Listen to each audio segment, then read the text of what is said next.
I have a connection both to Windsor because I lived here. I've been inspired by the work that's been done by people here. I have a connection to many people in the room in some of the organizations, including the union. The days when I worked on a stress study and was down here, off and on to see what was happening in one of the big three plants.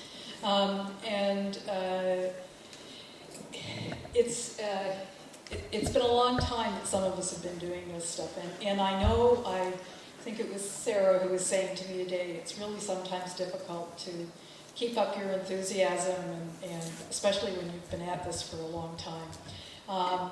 So I must say, aside from the fact that I'm really glad to see all kinds of young people sometimes getting into this stuff, one of the things that keeps me going these days is I'm technically an occupational health specialist in green chemistry. At least that's what I told the U.S. border folks when I won. And anyone, as Anthony at the back knows from having worked with me, chemistry is not something I really know much about. However, green chemistry is something that I have learned about in a variety of ways, and I'm going to try and talk to you a little bit about it today and what happens in what's been happening in California about it. And I titled this, Is It Necessary? Because this is one of the things I've learned from the woman who runs the program in California that's trying to bring in some regulations about this. It's the key question to ask. Those of you who've worked with me before may know that have seen this, what I call the prevention triangle, that some people talk about hierarchy of controls. I'm not into controls or leaving things around, hazards around. I'm much more interested in prevention and getting rid of the hazard, which is really the collective solution. And for me, for a healthy environment inside and out, there are these sort of 5 foundation stones at the bottom there: social environmental justice, sustainable development, life cycle thinking, informed substitution, Bev, and the precautionary principle. And the things on top, including green chemistry and toxic use reduction, are kinds of, I see them as bricks or pieces that are needed to help us fulfill some of these goals. So in terms of why toxic chemicals are used now, by accident or on purpose? Yes. Yes. By accident, very occasionally, on purpose. There is a method to the madness, I think. And somebody who has put together a really nice way of looking at this is a guy called David Cradle, who comes from UMass Lowell, where TUR is and where I studied a while back. And he says that the way that we look at things right now, it's really very much about a reactionary principle. That sort of, we don't worry until we have to. So if you're going to design new things, you do it without thinking about what's going to happen to people or the environment. If you're going to worry about whether it's going to hurt anything, you're going to have to be 100% sure. And you go after hazards one at a time. You expect the public and the government to be the folks that have to prove that there's a problem after things are on the market, and you do your best to keep things secret anyway. You use the delay game, which I'm just going to show you in a minute, as long as possible, and you discourage a public voice, including workers and consumers, about what the problems are. And we've certainly heard about some of those things here today. So the delay game is something that came from the National Resource Defense Council in the States. And the woman who may be responsible for this term is a woman whose last name is Sass. And for people in this room, Bob Sass, the granddaddy of occupational health and safety law and the rights we have today, his daughter. Nice connection.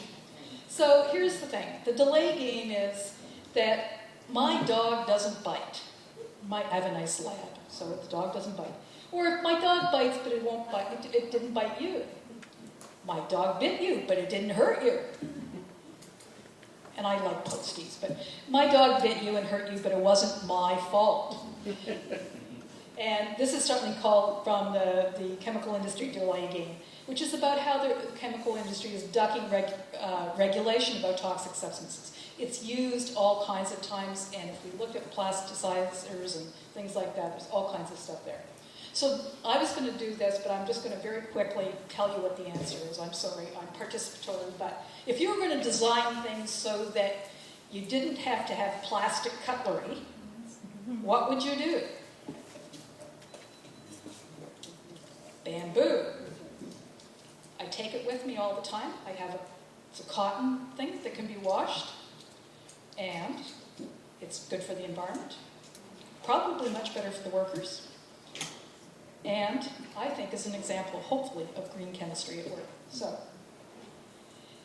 if we were running the world, the precautionary principle, which a number of people have talked about, which is sort of better safe than sorry, taking action to prevent harm even when we don't know, shifting the burden of proof back to the companies before things get on the market, looking at options for alternatives and going for the least toxic or non-toxic, and making sure that we have a lot of voices in the crowd, being more democratic. When it comes down to this, this is a phrase that's borrowed from a friend of ours in England, Rory O'Neill, in the Hazard magazine, and he uses it in terms of behavioral-based safety, but I think it applies to thinking about green chemistry as well. And that is because green chemistry really is about the chemical's hazard, not the risk that it'll harm you.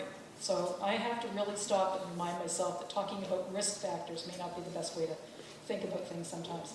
It's not about safe exposure levels or controlling the hazard. And according to there's a book about this, but I sort of put it into my own words, that green chemistry is asking, is this chemical or product necessary? It's about prevention and using the precautionary principle that I just outlined. It's essentially about better recipes and designing, if you have to use the word safer, chemicals, products, and processes for healthier people, communities, and environments. And it's about not having to say you're sorry with that reactionary principle, or at least making it less likely. So, how do you pronounce Paul's last name? Anastas. So, here's something that he wrote recently about what green chemistry is, and I'm just going to take this sort of the bold-faced stuff here. It's a framework for thinking about design, and it's important that these goals of whatever, making things less toxic, etc., get into the design, he says, because in that way it will be obvious when a hazardous and unsustainable product or process is produced. Only two explanations. Design flaw, accident, or it was designed to be hazard, it's there on purpose. So, green chemistry is about paying attention to these hazards, and it's really important to workers and workplaces, and not just about chemistry, because it looks at what happens to how chemicals will affect people's health. It makes that connection between workplaces and the environment. It promotes integrated strategies to protect workers, the communities, and the environment. And it really does build on safer and healthier alternatives that are already out there, that are being used, that we know about. And I think that was what was so helpful about Andrew's presentation. There are other people doing this differently. We don't have to reinvent the wheel. So there's a Clean Production Action, and Bev, who's here, is one of the key players in that organization. It does a lot of work around green chemistry, and these are some of the benefits that they see for it. And I happen to have put the healthier workplaces and communities at the top of the list, because that, for me, is a really key one. But it also gets into some of the economic issues, and I think that that's important for people to remember. And it's all about using informed substitution, which means that you're not trying to put in something that's toxic for something that was. And this is one of the recommendations that a cancer panel in the States made, that basically get rid of stuff, but be sure what you're bringing in instead isn't going to harm people as well. It gets us thinking about different ways of designing things. So there's this cradle-to-cradle approach rather than cradle-to-grave, where you go and stick it in the landfill. You don't put it in the landfill. You think about it from the very beginning about the design. And green chemistry is really important in allowing this to happen. So California's got this green chemistry initiative that actually started under a Republican administration, Arnold Schwarzenegger. There was a report in 2008 that said that if they were going to make it work, they needed to expand pollution prevention, which Pam was talking about and Sarah talked about. So that's going to the source. to develop green chemistry capacity, to create an online product ingredient network, to create an online toxics clearinghouse, and I'll tell you what SB's state bill and a number, accelerate the quest for safer products, Assembly Bill 1879, which I'm going to tell you about, and move towards that cradle-to-cradle economy, which I mentioned earlier. And this all came about because I've discovered in the United States they have the strangest way of getting legislation in. And that is this guy, Michael Feuer, who happens to be, just like, who's your local MP? Who's the local MP here? So Joe Martin, the way this guy effectively is, that WOHIS went to Joe Martin and said, we need a regulation about green chemistry. Here's what it should say. And Joe Martin talked to a few other people. I mean, I'm not, except it was Mike Feuer who did this. It's essentially as though Joe Martin talked to a few other people and said, okay, here, and went and introduced the bill, persuaded a bunch of people who are other MPs that it was the right thing to do, and we ended up with, and then there was a bunch of negotiations, which means that the bill has got some serious flaws in it. But it was essentially a private member's bill. And what it did, amongst other things, was to say that the department that's in charge of doing stuff had to establish a process where they say certain things are chemicals of concern in products and look at alternatives. And what they had to do was make sure that those alternatives and the chemicals of concern, when they're looking at stuff, they were looking at how to limit exposure or reduce the level of the hazard presented by the chemical of concern.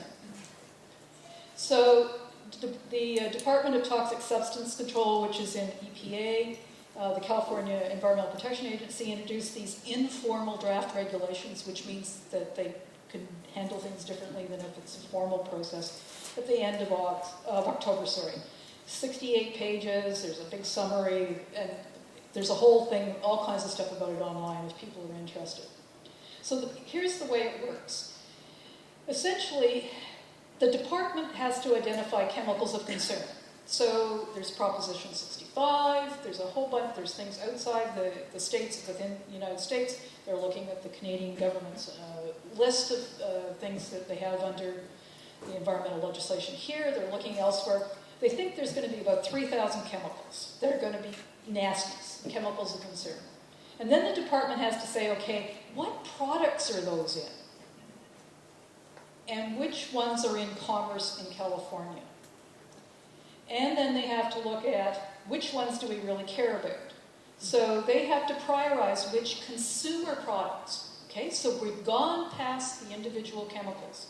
We've now gone from the acetone or the formaldehyde to the nail polish, as a way of thinking about that. Or in terms of the plasticizers, we've gone past the phthalate to the whatever it is that you're making, the Darth Vader thing or whatever that you're actually making.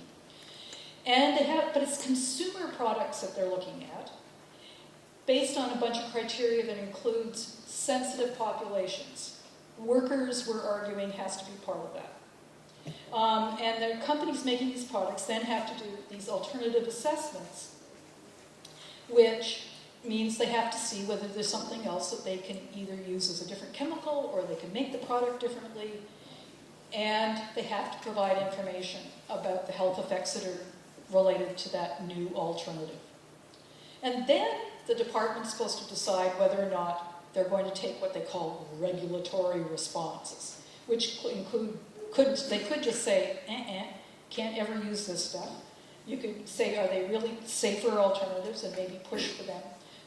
There's a variety of things, including they could say, we will set priorities about which chemicals we're going to pick on and which products we're going to really pick on that are going to have to be changed and people are going to have to do things with. So it's sort of like there are tons of chemicals out there. There's 3,000 chemicals of concern, smaller number of products with chemicals of concern, and then the priorities fit within that.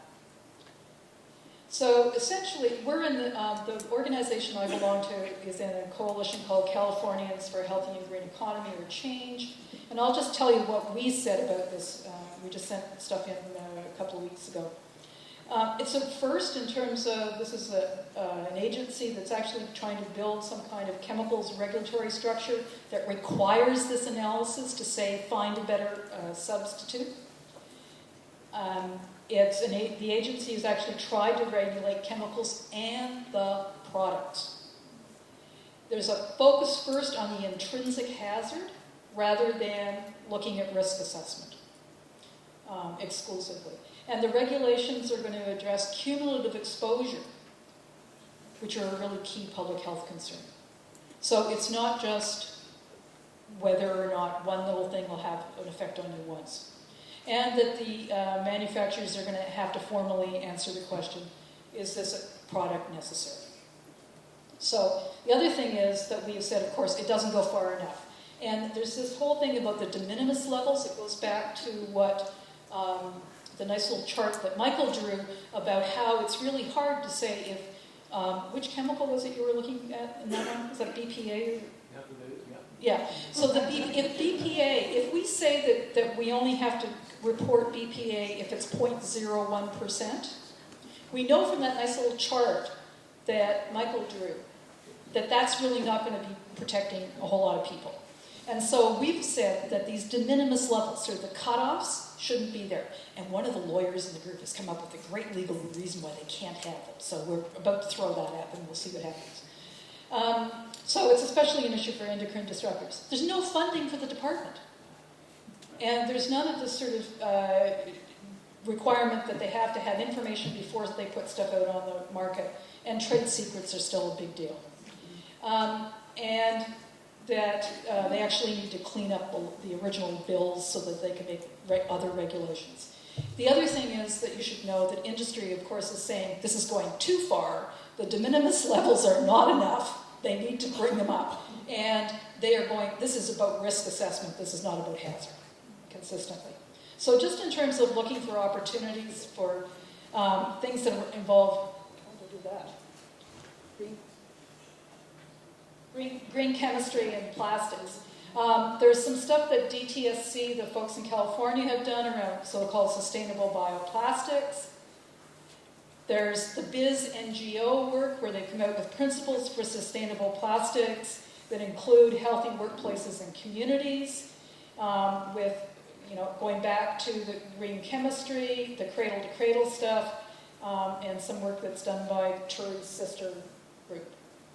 There is the Clean Production Action's plastics scorecard, which there includes reliance on green chemistry to try and say, how nasty is this plastic? There's something called, in the United States, called the Green Chemistry and Commerce Council, doing some interesting work. On the Canadian side of the border, I just discovered there's an automotive bioplastics group that goes back to, that includes folks from the big three, amongst others. And there's a woman over at McMaster who is working on some nanocellulose stuff, which is about reinforcing plastics. Now, down at the very bottom, although it doesn't really show up here, the Green Centre Canada is a green chemistry center in Queen's University in Kingston, I'm almost done, that is all about commercializing things that have to do with green chemistry. And I noticed, because I used to do corporate research, that one of the people on the board happens to be from Ford Motor Company. Now, I wonder what the CAW could do to put a little pressure on this guy to get some work done around green chemistry that would actually help. There are a number of tools out there. Clean Production Action's Green Screen. There's the alternatives assessment stuff, for which Ms. Alternative Assessment is right in the room here if you want to ask about it. There's something called iSustain, which comes from one of the granddaddies of green chemistry. I want to point out to you that the Michigan Green Chemistry Clearinghouse is just across the way, and the Great Lakes Green Chemistry Network has got their next webinar I can supply the date to this, is going to be about workers in Massachusetts using green chemistry to get safer chemical laws. No, Tolly Graham is going to be talking about this. So I can tell people more about that. I would like to send you to Francesca Curtin, who is a green chemist at Memorial University, who told me 2 or 3 years ago she'd be happy to work with unions. I also think that you should go knocking on the door of John Warner, who's behind Beyond Benign, who is one of the granddads of green chemistry. I can refer you to the environmental scan I did about toxic use reduction activities in Canada, where I came across a number of people in this room. There's a number of things going on out there. 256 organizations that actually care about getting rid of toxics in this country. And there's a number of reports that would be useful. There's a book called Chasing Molecules if you want to find out more. And my last is a quote from Ken Geyser with a little addition. Ken Geyser is the person that Pam talked about from toxic use reduction. Think big, think solutions, green chemistry, think tools, what would help you use green chemistry, and think collective action. Thank you.